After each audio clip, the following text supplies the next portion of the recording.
Hey, this is Mike from the Real Black Podcast, and today we've got once again it's October, and we once again we have our special guests with us from the Philadelphia Film Festival, Andrew Greenblatt and Michael Lerman.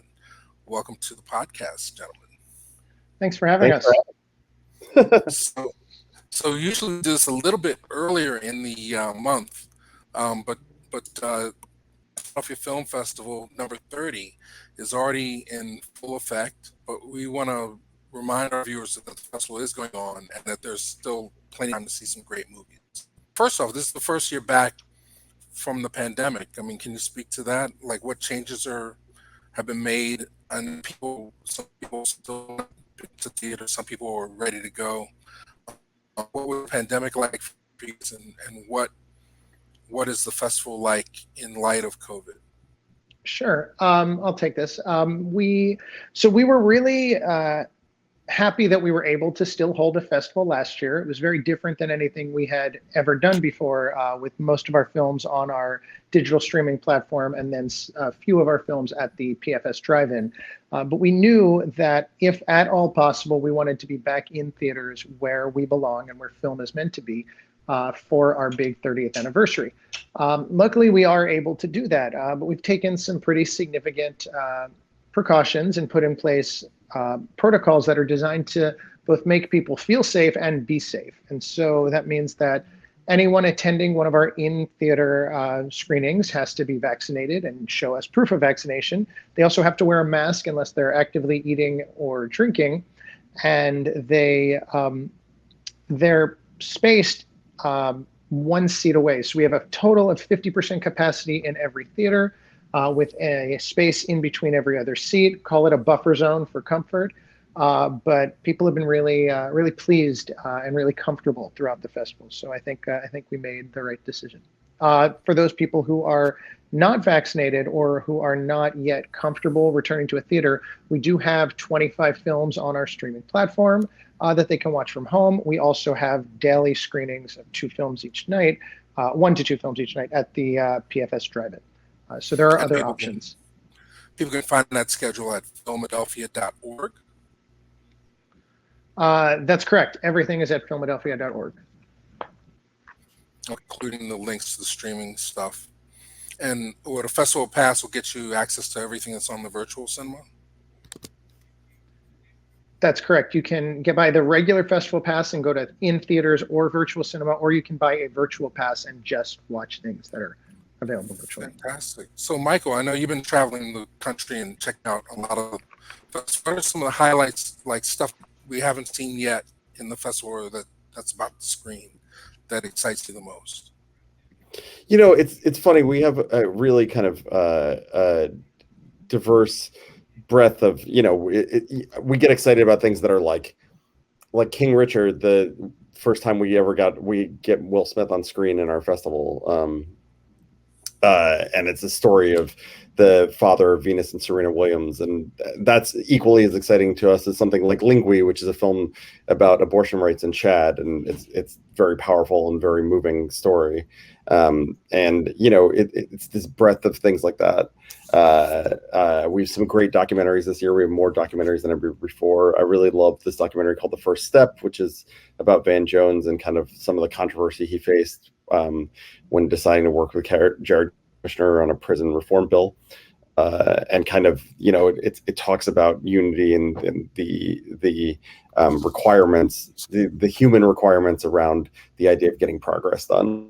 So, there's a lot of important political films, there's a lot of important documentaries, there's a lot of films speaking to where we are now in the world. And then there's some just great entertaining cinema.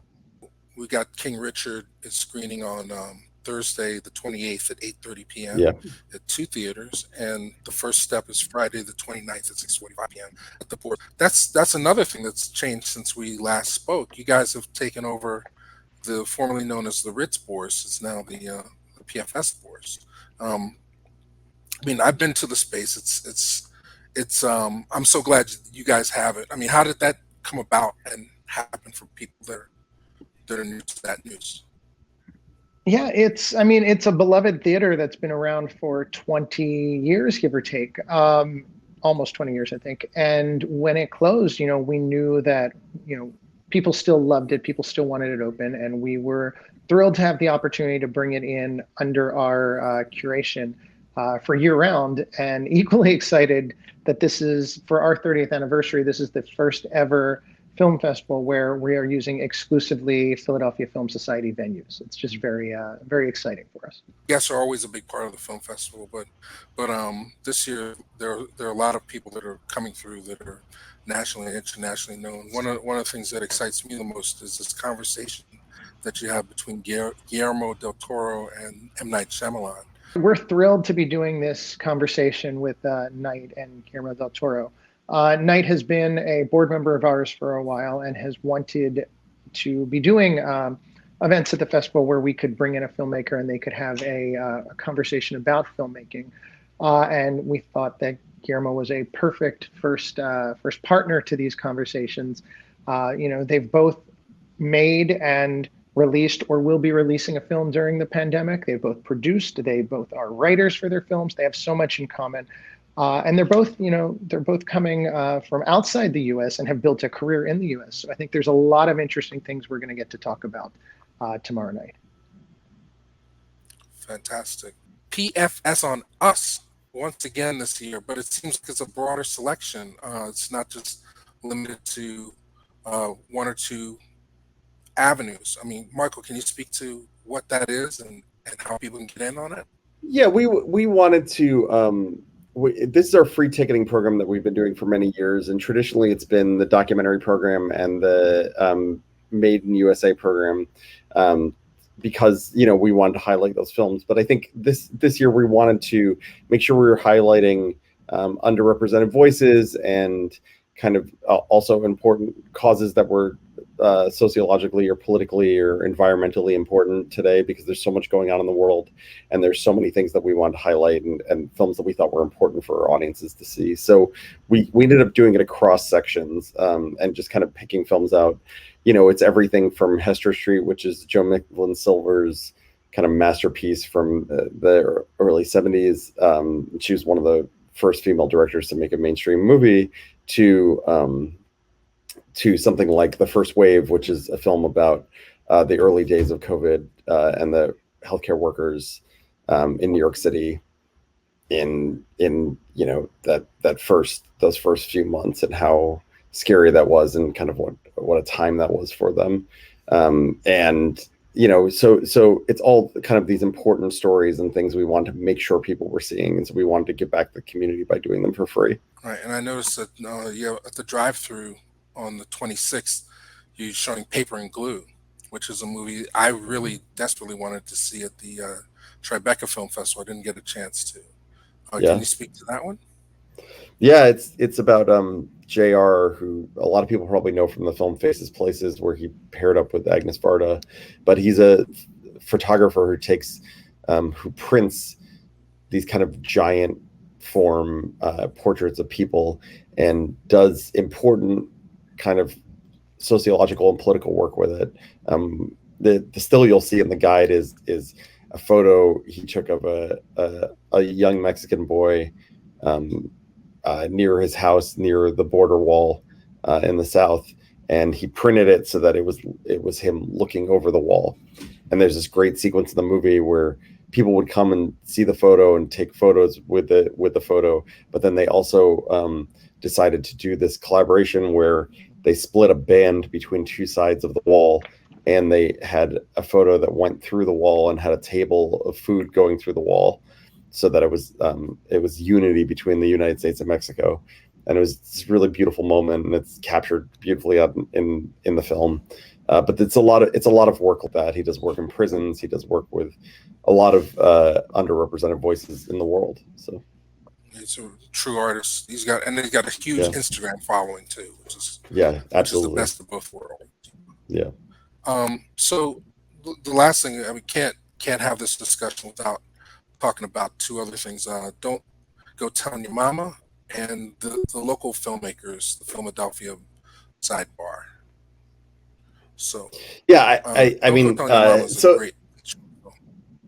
Yeah, it's an incredible short film, and semi-local. They're from North Jersey actually too. So They're in the tri-state area, but I think some of the best work we're doing, some of the best work we're showcasing is in the shorts.